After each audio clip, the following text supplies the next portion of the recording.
मग भविष्य हे उज्ज्वल से कोणाचे। महाराष्ट्र हे नाव तयाचे, महाराष्ट्र नाव हे जयाचे।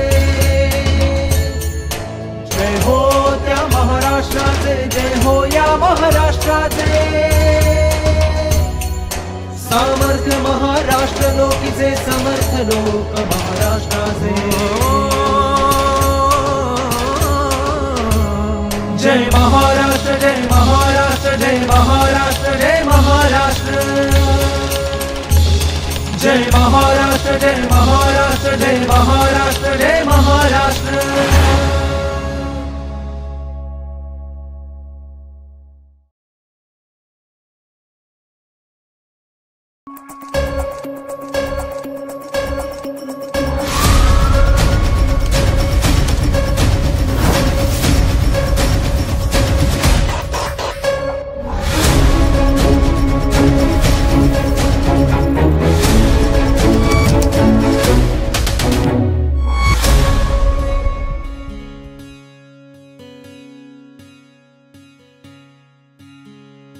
आदरणीय राजेश टोपे साहेब, आपल्याला नमस्कार। आपलं मी या करोनाचे 2 हात या चर्चा सत्रामध्ये मी आपलं अतिशय स्वागत करत आहे। टोपे साहेब, आणखी एक अतिशय महत्त्वाचा प्रश्न मला सांगायचा आहे। जे बाकीचे आजार असतात, आता TB आहे 5 वर्ष 10 वर्ष चालतो, किंवा हृदयाचा आजार आहे तो 5-10 वर्ष चालतो, ब्रेनचा आजार आहे 5-10 वर्ष चालतो। करोनाचं जे काही 5-6 महिन्यात आम्ही पाहिलं जनरल लोकांनी, आता तुम्ही त्याच्यावरती जास्त प्रकाश टाकाल, आम्हाला असं वाटतं की हा आजार फक्त 15 दिवसाचाच आहे, असं आमचं मत आहे। कारण हा आजार जर 15 दिवसाचा आहे तर 15 दिवसामध्येच जर काही आपण सगळ्या गोष्टीच्या काळजी घेतल्या तर आपण त्याच्यातून पूर्णपणे बाहेर पडू शकतो, असं आमचा समज आहे। तर त्याच्यामध्ये आम्हाला आपल्याकडनं एक आरोग्य खात्याचे मंत्री म्हणून सर्वसामान्य जनतेला महत्त्वाची गोष्ट आपल्याकडनं कळू शकेल।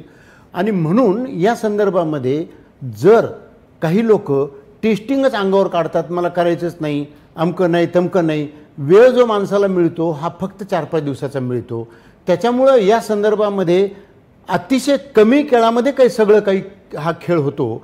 म्हणून या संदर्भात आपण जनतेला काय आपण मार्गदर्शन द्याल? अतिशय महत्त्वाचा प्रश्न आहे हा। कारण मी एक जबाबदारीने सांगतो की जे काही आत्तापर्यंतचे वेगवेगळे ॲनालिसिस रिपोर्ट्स आहेत, ॲनालिसिस म्हणजे ज्याला आपण असं म्हणू की बाबा जे काही मृत्यू झालेल्यांची टक्केवारी आहे, आज आपण जे काही 15-20 हजार लोक आपल्या महाराष्ट्रात सुद्धा जे कोमॉर्बिड होते, खरं तर म्हणजे बरेचसे ज्यांना डायबिटीज आहे, ज्यांना ब्लड प्रेशर आहे, ज्यांना हार्ट आजार आहे, किंवा ज्यांना किडनीचे प्रॉब्लेम्स आहेत, असे लोक जे त्या आजारामुळे खऱ्या अर्थाने अगोदरच त्यांची तब्येत खूप खराब होतीच, पण त्यात जर का दुर्दैवाने कोरोना झाला, त्यामुळे म्हणजे आता जर तो दुर्दैवाने व्यक्ती वारला तर तो कोरोनाच्या नावानेच निश्चित प्रकारे नोंद होते। मी एक जरूर सांगेल की महाराष्ट्र शासनामध्ये आपल्या सरकारने पारदर्शकता आणि प्रामाणिकता ह्याला फार महत्त्व दिलं। मृत्यू कोरोना म्हणजे कदाचित रिनल फेल्युअरमुळे झाला असेल, म्हणजे तुमचा किडनीचा फेल्युअरमुळे झाला असेल, हार्ट अटॅकमुळे तो एकदम मरण्याच्या स्टेजपर्यंत असेलच, परंतु दुर्दैवाने जर त्याला कोरोना झाला आणि तो वारला तर आपण त्याचा मृत्यू हार्टमुळे नाही म्हणत, कोरोनामुळेच म्हणतो। दुसरा माझं हे सांगणं असं आहे की आपण जो प्रश्न विचारला, आपण वेगवेगळे वयोगट काढतो, किंवा आपण एका रुग्णाला पॉझिटिव्ह झाल्यानंतर किती वेळात तो मृत्यू झाला याचं जर आपण ॲनालिसिस केले तर आपल्याला 24 तासात झालेला मृत्यू, अगदी शेवट म्हणजे काही 24 तासाच्या आत झालेला मृत्यू, म्हणजे याचा अर्थ त्याला प्रचंड दम लागत होता, तो गास्पिंग परिस्थितीमध्ये तो आला आणि त्यांना ॲडमिट केल्यानंतर आपण जसं म्हणतो की त्याला डॉक्टरांनी वाचू शकले नाही, याचं का 24 तासातला मृत्यू 48 तासातला मृत्यूचं प्रमाण मोठं आहे। त्याचं कारण एकच आहे की लोक अंगावर दुखणं काढतात, म्हणजेच असं की त्यांना कदाचित घरी त्रास होत असावा, त्यांना खोकला येत असावा, त्यांना सर्दी झालेली असावी, त्यांना ताप आलेला असावा, तरी ते दाखवत नाहीत, सांगत नाहीत, घरच्या घरीच काहीतरी चालू असतं। तर मला म्हणायचं की या अनुषंगाने लवकर त्यांनी दाखवणं फार गरजेचं आहे। अर्ली डिटेक्शन म्हणजेच लवकर निदान झालं तर त्याचा उपचार पटकन करता येऊ शकतो, हा त्यातला महत्त्वाचा भाग आहे. आणि म्हणून तुमचा जो प्रश्न आहे त्या अनुषंगाने मी एवढंच सांगेल की आपल्याला ह्या लक्षणांपैकी काहीही आढळलं तरी पटकन आपला स्वॅब घेऊन टेस्टिंग करून त्याचा उपचार करण्यावर आपण भर दिला पाहिजे. बऱ्याचदा हॅपी हायपॉक्सिया म्हणतो आपण किंवा सायलेंट हायपॉक्सिया म्हणतो आपण. म्हणजे काय की बऱ्याचदा आपण अत्यंत नॉर्मल असतो परंतु आपल्याला ऑक्सिजनचं प्रमाण रक्तातलं कमी झालेलं असतं हे आपल्याला लक्षात येत नाही. म्हणून मी या निमित्ताने हेही सांगेल की आपलं पल्स ऑक्सिमीटर जर प्रत्येकाने आपापल्या घरी ठेवलं आणि ज्या ठिकाणी खूप जास्त बाधित आहेत त्यांनी सातत्याने रोज जरी तपासलं तरी त्यात चुकीचा काही विषय नाही.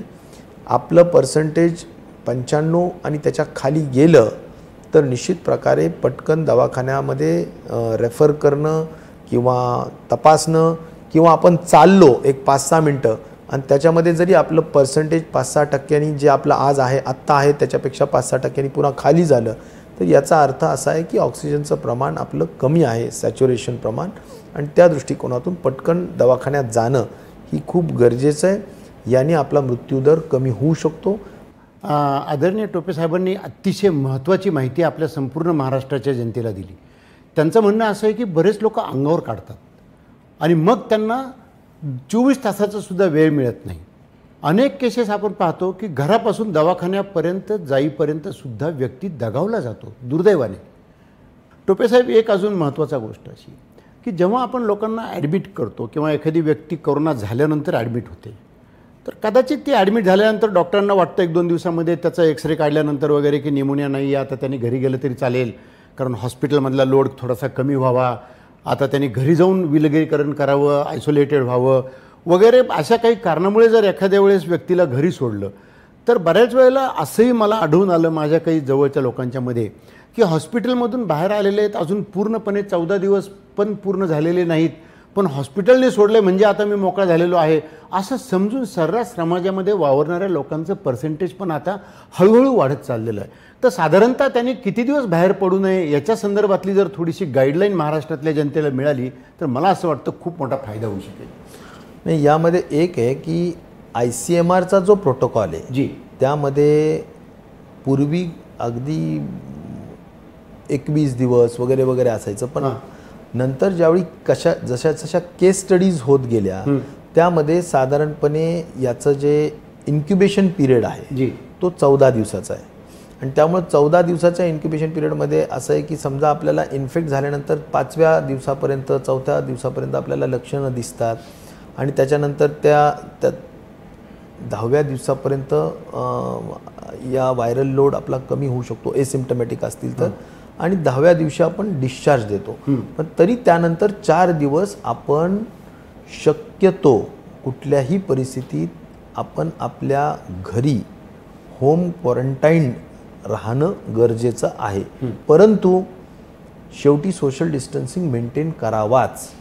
सोशल डिस्टन्सिंग मेंटेन करावाच हा महत्त्वाचा विषय.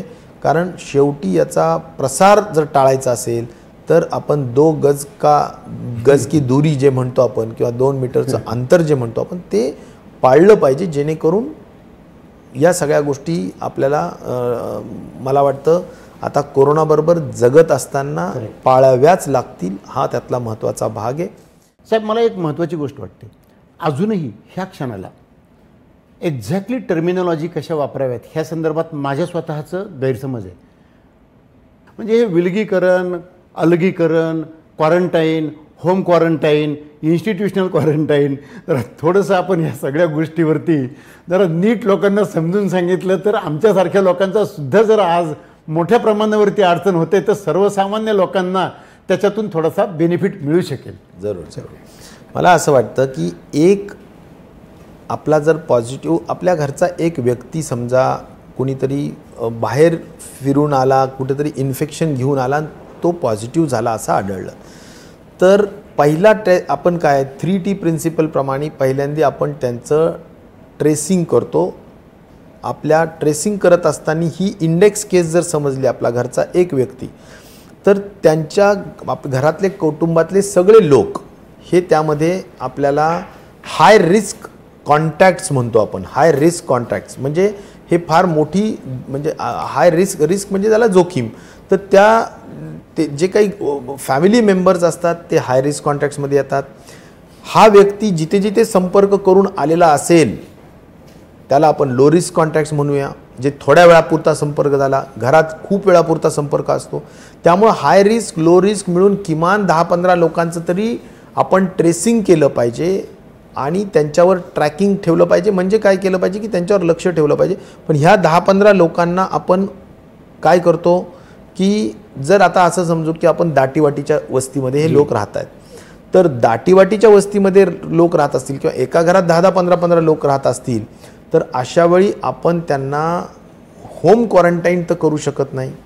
मग काय करतो आपण, त्यांना उचलतो सगळ्यांना, घरच्यांना सुद्धा आणि आजूबाजूच्यांना सुद्धा, कॉन्टॅक्टच्यांना, आणि त्यांना आपण एका संस्थेमध्ये ठेवतो जिथे शासनाने एखादी संस्थात्मक व्यवस्था केलेली असते की त्या ठिकाणी सस्पेक्टेड म्हणजे संशयित अशा स्वरूपाचे लोक ठेवतो. त्यांना आपण इन्स्टिट्यूशनल क्वारंटाईन म्हणतो. किंवा मराठीत जर म्हणाल तर इन्स्टिट्यूशनचा मराठी शब्द संस्था आणि क्वारंटाईनला मराठी शब्द अलगीकरण. तर संस्थात्मक अलगीकरण आपण त्यांना म्हणतो. तर असे जे high risk low risk contacts आहेत त्यांना आपण संस्थेमध्ये ठेवत असेल तर संस्थात्मक अलगीकरण म्हणतो. काही लोक असं समजू आपण की मोठा फ्लॅट आहे, बंगला आहे, तर त्यामध्ये बऱ्याचशा खोल्या आहेत, घरात सगळेच मेंबर्स जरी वेगवेगळ्या खोलीमध्ये राहू शकत असतील आणि स्वतःला एकमेकांपासून दूर ठेवत असतील, तर अशा वेळेस आपण होम क्वारंटाईनसुद्धा म्हणतो. म्हणजे काय की बाबा आमच्या घरी मोठं व्यवस्था आहे, आम्ही कुणाच्याही संपर्कात येणार नाहीत, आम्ही आपलं एकेका रूममध्ये आम्ही थांबू जोपर्यंत आमचा रिपोर्ट येत नाही तोपर्यंत. म्हणून आपण त्याला होम क्वारंटाईन म्हणतो. म्हणजेच घरामध्येच खऱ्या अर्थाने अलगीकरण करणे, घरातला अलगीकरण करणे, त्याला आपण होम क्वारंटाईन म्हणतो. परंतु जे लोक आता ह्याच्यामध्ये आपण प्रामुख्याने असं समजा की रिपोर्ट्स आलेत, जे इन्स्टिट्यूशनल क्वारंटाईनमध्ये आहेत त्यांचे रिपोर्ट आले किंवा घरी अलगीकरण कक्षात आहेत त्यांचे रिपोर्ट आले, तर ज्यांचे पॉझिटिव्ह रिपोर्ट येतात म्हणजे त्यांच्यापासून आता संसर्गाची भीती मोठी असते, अशा वेळेस आपण त्यांना जे आपण 3 कॅटेगरीचे हॉस्पिटल्स केलेत, म्हणजे एक म्हणजे Covid care centre CCC, DCHC म्हणजे dedicated Covid care centre hospital centre ज्याला म्हणतो आपण, आणि तिसरं आहे DCH डेडिकेटेड कोविड हॉस्पिटल. तर या 3 सेंटरपैकी मग आपण काय करतो की जे पॉझिटिव्ह आहेत आणि एसिम्प्टमॅटिक आहेत, ज्यांना लक्षणं नाहीत, त्यांना आपण CCC मध्ये ठेवतो. पॉझिटिव्ह पेशंट आहेत परंतु लक्षणं नाहीत, त्यांना आपण CCC मध्ये ठेवतो. तर या ठिकाणी आपण जे ठेवतो त्यांना आपण आयसोलेशन केले असं आपण म्हणतो. बरेच लोक काय म्हणतात की माझा तर बंगला आहे, माझा तर मोठा फ्लॅट आहे, मी एसिम्प्टमॅटिक आहे, म्हणजे मला काहीही लक्षण नाही, अशा वेळेस मला हॉस्पिटलमध्ये ठेवूच नका, मी माझ्या घरीच थांबेल, तर आपण होम आयसोलेशन म्हणतो. म्हणजे याचा अर्थ काय की बाबा तुम्ही तुमच्या ह्याच्यात घरीच आयसोलेट व्हा. म्हणजे कारण त्यांच्यापासून संसर्ग होण्याची शक्यता आहे म्हणून त्यांनी आपलं होम आयसोलेशन किंवा मग हॉस्पिटलमध्ये आपण CCC मध्ये राहणं हा पण एक भाग आहे की ज्यांच्या संपर्कात कोणी येऊ नये. एकदा पॉझिटिव्ह पेशंट झाला की त्यांच्या संपर्कात कोणी येऊ नये हा त्यातला महत्त्वाचा भाग आहे. त्यामुळं असे हे सगळे शब्द आहेत, पण मुख्यतः संसर्ग टाळण्यासाठी ह्या गोष्टी आहेत, एवढंच त्यातला मुख्य भाग आहे. व्हेरी गुड, फार छान.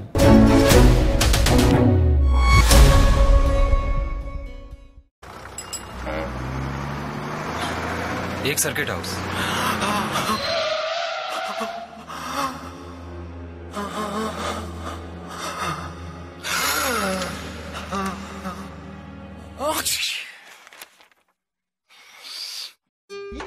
नोवेल कोरोना व्हायरस पासून होणाऱ्या कोविड-19 या आजाराला पसरवण्यापासून थांबवले जाऊ शकते. ताप आणि सोबतच खोकला आणि सर्दी झाल्यास लगेच जवळच्या आरोग्य केंद्रावर जावे. तुमच्या संरक्षणासाठी आमची मदत करा. जर तुम्हाला खोकला, ताप किंवा श्वास घ्यायला त्रास होत असेल तर लगेच जवळच्या आरोग्य केंद्रात जा किंवा राज्य नियंत्रण कक्षाला म्हणजेच 020 26 12 73 94 या नंबरवर फोन करा. घाबरू नका, पण जागरूक रहा.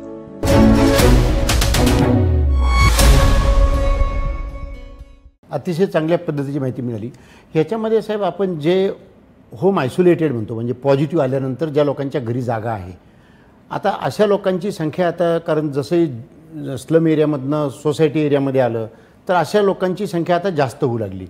होम आयसोलेशनमध्ये राहिल्यानंतर किंवा राहत असताना एक्झॅक्टली कुठल्या प्रकारच्या खबरदाऱ्या किंवा काळज्या त्या होम आयसोलेशनच्या व्यक्तींनी घेतल्या पाहिजेत असं आपल्याला वाटतं? मुख्यतः आपण आयसोलेशन याचाच आयसोलेशनला आपण विलगीकरण म्हणतो. तर आपण विलगीकरण कक्षात राहायचं म्हणजेच आपण स्वतःला आपल्या सगळ्या घराच्या मेंबर्सपासून वेगळं ठेवायचं. बरोबर. आपल्या घरामध्ये आपण एका स्वतंत्र रूममध्ये राहायचं. त्या स्वतंत्र रूममध्ये कुठल्याही स्वरूपात आपण दुसऱ्यांना बाधा पोहोचू नये, संसर्ग करू नये याची काळजी अल्टिमेट घ्यायची. आपलं सगळं वेगळं असलं पाहिजे आणि आपल्या सगळ्या जेवणाची व्यवस्था वगैरे वगैरे सगळ्या व्यवस्था असल्या वेगळ्या पाहिजे आणि आपल्या संपर्कात कोणीही येता कामा नये याची खबरदारी घेतली पाहिजे. जर कुणाला यायचं जरी असेल तरी त्यांनी पूर्णतः एकतर आपण पॉझिटिव्ह पेशंट्सला घरी ठेवत नाहीच. बरोबर. पॉझिटिव्ह पेशंटला CCC, DCHC किंवा DCH यामध्येच ठेवतो. परंतु जे लोक स्वतःची 100% काळजी घेऊ शकतात ते लोक PPE किट घालून म्हणा किंवा अन्य त्यांची सुरक्षित सगळ्या व्यवस्था करून म्हणा, स्वतःची पूर्ण गार्ड्स करून, ज्याला आपण म्हणतो की सेफ्टीचे तुमचे फेस शिल्ड असतात, मास्क असतो, ग्लोव्ज असतात, सगळ्या गोष्टी करून जर आपण घरी काळजी घेतली की त्यांना एकमेकाला संसर्ग होता कामा नये, जर काळजी घेतली तर घरी करता येईल. पण नसेल तर CCC मध्ये करून आपण त्यांची काळजी घेतो की जिथे बिलकुल PPE किट्स घातल्याशिवाय आपण त्या ठिकाणी कुणालाही हात जाऊ देत नाही. Very good. अतिशय चांगलं. म्हणजे ह्याच्याने काळजी घरामध्ये जरी पॉझिटिव्ह होऊन एखाद्या वेळेस जरी CCC मध्ये जावं असं 100% जरी आपलं सर्वांचं म्हणणं असलं आणि आपण जात असलो तरी काही लोक होम आयसोलेशनमध्ये जाऊन घरामध्ये सुद्धा त्याच्यावरती मात करू शकतात. म्हणजे लोकांनी त्याच्यामध्ये खूप मोठी भिवून जाण्याचं कारण नाही. जरी आपल्याला झालं तरी आपण होम आयसोलेशनमध्ये राहून विलगीकरण स्वतःला करून घेऊन आपण त्याच्यातून मात करू शकतो. साहेब, आता आपल्याकडे ग्रामीण भाग मोठ्या प्रमाणावरती, आता हे CCC जे काही आपण म्हणतो किंवा कोविड केअर सेंटर, आता या ग्रामीण भागामध्ये किंवा पूर्ण महाराष्ट्रामध्ये अशा प्रकारच्या कोविड केअर सेंटर्सची संख्या किती किंवा त्याच्यात किती लोकांना अशा पद्धतीने ठेवण्याच्या संदर्भामधली आपली तयारी पूर्ण महाराष्ट्रातली आहे? कोविड केअर सेंटर्स म्हणजे एसिम्प्टमॅटिक पेशंट्सला, पॉझिटिव्ह पेशंट्सला ठेवण्याची व्यवस्था आहे. जी. तर आता कोविड केअर सेंटर्स साधारण आपल्याकडे 2000च्या दरम्यान आहेत. 2000 कोविड सेंटर महाराष्ट्रामध्ये. तर आता एक कोविड केअर सेंटर्सच्या अनुषंगाने म्हणजे महाराष्ट्रात 356 तालुके आहेत. तर याचा अर्थ तालुक्यात कितीतरी कोविड केअर सेंटर्स. याचा मला सांगायचा मुद्दा अर्थ आहे की लाखो बेड्स आहेत, 2-2.5 लाखाच्या वर जवळजवळ बेड्स आहेत आपल्याजवळ. आणि त्यामुळे आपण जी प्रिपेअर्डनेस ज्याला म्हणू आपण, तयारी म्हणू, ही तयारी अतिशय मोठ्या स्वरूपाने आहे. म्हणजे एसिम्प्टमॅटिक पेशंट जर आता एकूण आपल्याकडे साधारण 1.5 लाख पेशंट्स आजच्या मितीला पेशंट्स ॲक्च्युअल आहेत.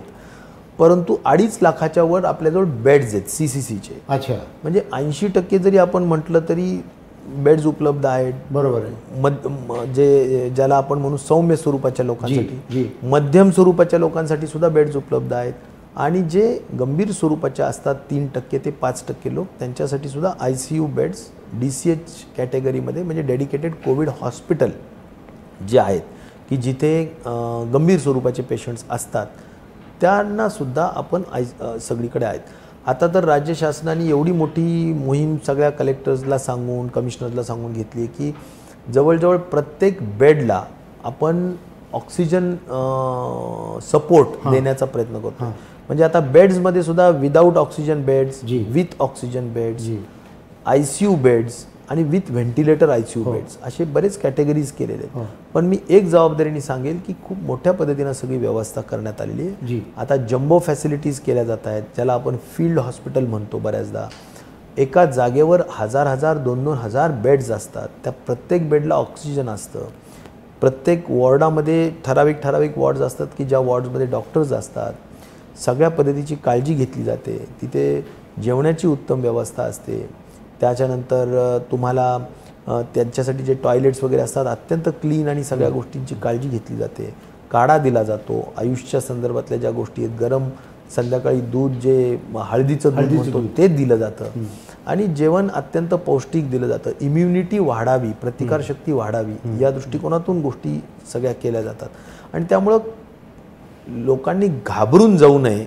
आणि जरी एसिम्प्टमॅटिक असतील, आता कुणाला तरी म्हणजे संसर्ग झाला आणि कुणी पॉझिटिव्ह झालं तर अजिबात घाबरायचा विषय नाही. जर आपण 80% पेशंट हे एसिम्प्टमॅटिक आहेत तर सरळ जाऊन आपल्या जवळच्या CCC सेंटरमध्ये जाऊन स्वतःहून पूर्ण प्रतिसाद देऊन ॲडमिट व्हावं. आणि त्याचबरोबर तिथे एक 10 दिवस किंवा जर तुम्ही 5वा दिवस असेल तर 7 दिवस असतील, 10 दिवस असतील, आपले त्या ठिकाणी व्यवस्थित सहकार्य करावं, राहावं. उत्तम पद्धतीची व्यवस्था महाराष्ट्राच्या सर्व जिल्ह्यांमध्ये, सगळ्या तालुक्यांमध्ये, सगळ्या CCCच्या आपल्या सेंटर्समध्ये करण्यात आलेली आहे.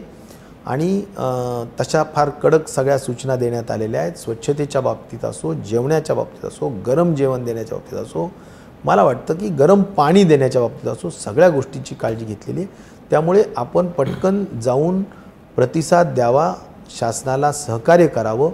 यासाठी मी म्हणेल की तुम्ही एक जबाबदार नागरिक म्हणून तुम्ही दुसऱ्यांची काळजीसुद्धा घेतली पाहिजे. आज तुम्ही पॉझिटिव्ह आलात म्हणून तुम्हाला तर दुरुस्त व्हायचं आहे, त्यासाठी तर खंबीर मन ठेवायचं आणि दुरुस्त व्हायचं, कोरोनावर मात करायची. परंतु एक जबाबदार नागरिक म्हणून आपल्यापासून इतरांनासुद्धा संसर्ग होता कामा नये याची खबरदारीसुद्धा तुम्ही एक जबाबदार नागरिक म्हणून घेतली पाहिजे. त्यासाठीसुद्धा आपण CCC सेंटरमध्ये जाऊन ॲडमिट होऊन 10 दिवसात कोरोनावर मात करून पुन्हा आपल्या घरी सुखरूप परत यायचं, अशी सुद्धा माझी आपल्या सगळ्यांना या निमित्ताने आव्हान आणि विनंती असणार आहे. आजची केस आहे, आज आपण बोलतोय, आजची केस आहे जालन्यामध्ये 107 वर्षाची महिला आणि तिचं अख्खं कुटुंब हे बाधित झालं मागच्या 10 दिवसापूर्वी. त्या सगळ्यांना आपण CCCमध्ये ठेवलं, हॉस्पिटलमध्ये ठेवलं. आणि त्या ठिकाणी आज आपण बघाल तर 107 वर्षाची महिला ती आज डिस्चार्ज होऊन गेलेली आहे. तिचा मुलगा जो 80 वर्षाचा आहे तो डिस्चार्ज होऊन गेलेला आहे. त्यांचा मुलगा जो साधारण 60-65 वर्षाचा आहे तो डिस्चार्ज होऊन गेलेला आहे. आणि त्यांची मुलगी तीसुद्धा डिस्चार्ज होऊन, म्हणजे पूर्ण कुटुंब, म्हणजे ज्याला आपण म्हणतो ना की तो पणजी, खापर पणजी, 4 पिढ्यांचे लोक डिस्चार्ज होऊन गेलेले आहेत. मी हे उदाहरण मुद्दाम यासाठी देतो की 107 वर्षाची महिला ही सुद्धा कोरोनावर मात करू शकते आणि लहान बाळकसुद्धा कोरोनावर मात करू शकतं. फक्त गरज आहे आपल्या मनाची इच्छाशक्ती, आपण नियम पाळणं, आपण प्रतिकारशक्ती चांगली ठेवणं. वाह, व्हेरी गुड. महाराष्ट्राच्या जनतेने करोनाची बाधा झाली तरी ग्रामीण भाग असो, शहरी भाग असो, कोविड केअर सेंटर्स मोठ्या प्रमाणावरती उघडण्यात आलेले आहेत. 1 लाख लोकांच्या अद्याप खाटासुद्धा रिकाम्या आहेत. जरी आपण जास्तीत जास्त कितीही संदर्भामध्ये चाचण्या वाढवल्या आणि लोक पॉझिटिव्ह यायला सुरुवात झाली तरीही ते येणं जरुरी आहे, कारण त्याच्यामुळे तुमचा संसर्ग तुमच्या लक्षात येईल आणि त्याच्यामुळे तुम्ही त्याच्यावरती मात करू शकाल. साहेब, मी मालेगावला दौऱ्यावरती गेलो होतो आणि मालेगावच्या आयुक्त साहेबांनी मला कोविड केअर सेंटरमध्ये आतमध्ये आम्ही पाहण्यासाठी गेलो. तर एक 10 फूट अंतरावरती आम्ही राहून त्या पेशंट्स लोकांशी मी चर्चा केली. सर, ते पेशंट्स लोक, एक 6 वर्षाची मुलगी होती, ती इतक्या कॉन्फिडेंटली बोलत होती की याच्याने काहीच फरक नाही पडत आहे, काहीच नाही, आम्ही सगळेजण अशा पद्धतीने राहतो आहोत की अतिशय चांगल्या पद्धतीने, इथं कुठलाच प्रॉब्लेम नाही आहे, काही नाही, आम्ही आत्ता बाहेर येऊ, 8 दिवसात येऊ, 4 दिवसात येऊ. हा जो कॉन्फिडन्स मला मालेगावमधल्या त्या लोकांच्यामधनं मिळाला त्या 6 वर्षाच्या मुलीमधनं मला शिकायला मिळालं. त्यामुळे आत्ता टोपे साहेबांनी सांगितल्याप्रमाणे प्रत्येक तालुक्यामध्ये कोविड केअर सेंटर उभे करण्यात आलेले आहेत आणि मोठ्या प्रमाणावरती लोकांची व्यवस्था करण्यात आलेली आहे आणि कुठल्याही प्रकारची गैरसोय त्या ठिकाणी होत नाही. बंधूंनो, आपल्याला इतक्या मोठ्या आजाराला सामोरं जाताना अशा प्रकारच्या गोष्टीमध्ये काहीतरी गोष्टी सॅक्रिफाईस करायला लागतील. केवळ त्याच्यावरती टीका करून आपल्याला जमणार नाही, तर स्थानिक जे काही लोक असतील, प्रशासन असतील, NGO असतील, बाकीचे लोक असतील, त्यांच्यासुद्धा काही अडचणी असतात. इतक्या मोठ्या प्रमाणावरती ते काम करतात. त्यामुळे आपण अशा पद्धतीला सामोरं जाताना एक सामाजिक बांधिलकी समोर ठेवून सामोरं जाण्याचा प्रयत्न केला तर मोठ्या प्रमाणावरती त्याचा उपयोग होईल. आणि जे जे लोक कोविड सेंटरमधनं बाहेर आलेले आहेत, ह्या सर्व मोठ्या प्रमाणावरती बाहेर आलेल्या लोकांना मला असं स्वतःला वाटतं की ह्या लोकांनी एक अवेअरनेस कॅम्पेन हातात घेतलं पाहिजे, तरच बाकीच्या पेशंट्सच्या मनामधली भीती कमी होण्याचा प्रयत्न होऊ शकेल. आदरणीय टोपे साहेबांनी आपल्याला अतिशय उत्कृष्ट चांगली माहिती उदाहरणासह आणि अक्षरशः आजच्या उदाहरणासह जे जे काही त्यांनी प्रश्नांची उत्तरं दिली ते उदाहरणासह आणि पूर्ण माहितीसह दिलेले आहेत.